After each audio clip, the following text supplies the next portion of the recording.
10 of the best fragrances and the cheapest in my collection that I would keep for life. Maison Alhambre's Woody Oud. If Tom Ford Oud Wood had an evil twin, this would be it. This is so delightful. It's exactly the same as Oud Wood. It's a clone, so if that's cheating, call me out in the comments. Be ruthless. Very good stuff here. I love me some Oud Wood. I've got a bunch of samples of it. I haven't worked up the courage to actually pull the trigger on that hefty price tag. I bought a Dossier fragrance, and it was the Oud Wood interpretation that they did. And that stuff is excellent. I've used a half a bottle of that, and that was excellent stuff. This one is smoother, it's richer, it's just better bang for your buck. It's actually cheaper than the Dossier fragrance, which is a bonus, and it's pretty much identical to Oud Wood. There's no reason to get Oud Wood when this is on the market. At first, I was a little turned off at how much they mocked Tom Ford. They have the exact same bottle. I took a chance on it, I bought it, and it's really good. All the fragrances on this list are gonna be under $50 because I feel like that is what defines a cheapie. If I'm gonna keep a cheap fragrance for life, I'm gonna need a Bleu de Chanel clone. There's a lot of different options for Bleu de Chanel out there. I'm gonna have to go with a Voyage Blue. It's a very muskier take on the whole Bleu de Chanel. It's not a total one-to-one copy of Bleu de Chanel. It has the similarities to it. Really looking into seeing about getting a better Bleu de Chanel clone. I have Bleu de Chanel Parfum and Bleu de Chanel Eau de Parfum, so there's no really reason for me to have more. I want to get one more Bleu de Chanel clone. I'm looking at maybe getting the new Armaf. I think it's iconic. It's the blue bottle that just came out. But if I had to pick one right now, currently, I'd go with Armaf Voyage Blue. So it's the same kind of thing, citrusy, heavy in the top, woody base. This one, as I said before, has a lot more musks to it, magnetic cap too.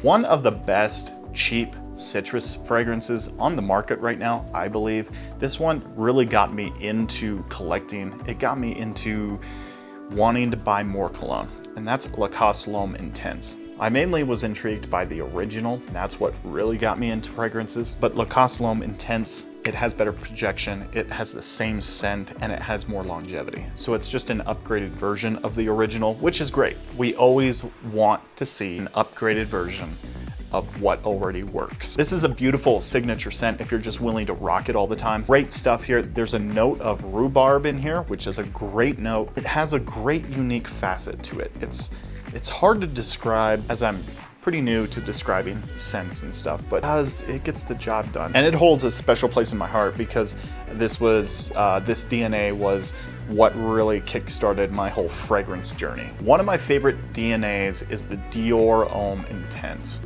And so this one doesn't replicate it fully, but it has a mixture of Noir Extreme by Tom Ford. And for that, it's an amazing cheapie. I'm talking about Odyssey by Armaf. 80% Noir Extreme and like 20% Dior Homme Intense. This is not an exact clone. It's a little bit more synthetic than those two. You're gonna get a lot better quality with the Tom Ford or the Dior Homme Intense. Obviously, they're high-end designer fragrances, but this one has the same kind of character to it, has the same kind of DNA. I really like wearing it. I really do, and it's a great alternative to wearing Noir Extreme and Dior Homme Intense. I actually did a first impressions of this, and I compared Dior Homme Intense and Noir Extreme. The video will be up here if you want to check that out. But I really like it, I really enjoy it, and it's just a pleasant scent to wear, really. Next one has the traditional cologne kind of vibe, that musky, citrusy. It has a little bit of violet in there. Just a classic example of versatile cologne that does you really well. Mont Blanc Legend Eau de Parfum. This could be a daily driver for you, absolutely. It's a very fresh, aromatic cologne, kind of musky heavy. This one pulls really good compliments with the ladies too. The ladies really, really like this stuff. The DNA overall is just a very satisfying DNA for just everybody involved, the person wearing it and the people around you. It's just stunning stuff. One of my favorites to wear. It's just, can't see myself not having this in my collection, and so that's why it's on the top of the list here. I'm a vanilla. If you watch the channel regularly, you know that I love vanillas, and this one is a stunner. Actually, it's my favorite vanilla cheapie, and that's Mercedes-Benz Club Black. It's smooth, it's refined, it's got some incense in here, so it makes it a little smoky. The vanillas and the smoke, it's just so well balanced, it's so beautiful, and it's smooth as hell. This is a great cuddle time fragrance, a going out fragrance, like a date night fragrance. Delicious vanilla, smoky, oh, it's so good. This could honestly do the same thing that Spice Bomb Extreme does. They're not the same scents by any means, but they can do the same thing. Same situation, same everything. It's just that smooth, refined, it's beautiful. If you can find it, this thing is very heavily hyped, so it's usually sold out everywhere, but I've been seeing some recently on fragrancebuy.ca for 40 bucks. And I believe that falls into the cheapie category. Great stuff here. Get your hands on it. It's really worth every penny. One of my favorite citrus colognes and, springtime colognes, really. This thing is truly remarkable in every facet. John Varvatos Artisan Pure. I remember the first time I bought this thing, I bought the 2.5 ounce bottle at Ulta, and they charged me $100. And then I went home and I watched a bunch of reviews on it, and everyone said that you can pick this up at TJ Maxx for $30.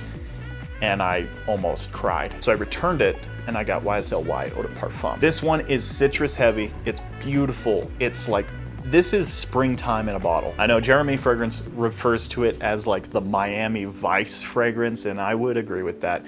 If you're wearing a white suit with this, dude, forget about it. Really, truly beautiful stuff. This is gonna make my spring list. This is an amazing fragrance, and I love it. Next one, very loud, very pronounced, Versace Eros Flame. Eros Flame is such a good fragrance. It's got that vanilla in there, the woods, the tonka bean. So delicious. There's orange at the top here, so it's really just beautiful. And it's loud too. You're looking for something to take to the club or going out to a bar or something like that. It just pushes through the air. You smell fresh and clean with a little bit of sweetness in there. It's just so damn good. And this thing gets discounted heavily too. So you can usually find it for 50, 60 bucks for a big ass bottle. Not too long ago, I saw a 1.7 ounce or like one of the smaller bottles for like 35 bucks. That's a great deal. That's a great deal. And if you're not wearing cologne, if you're not wearing this every day, a 1.7 ounce could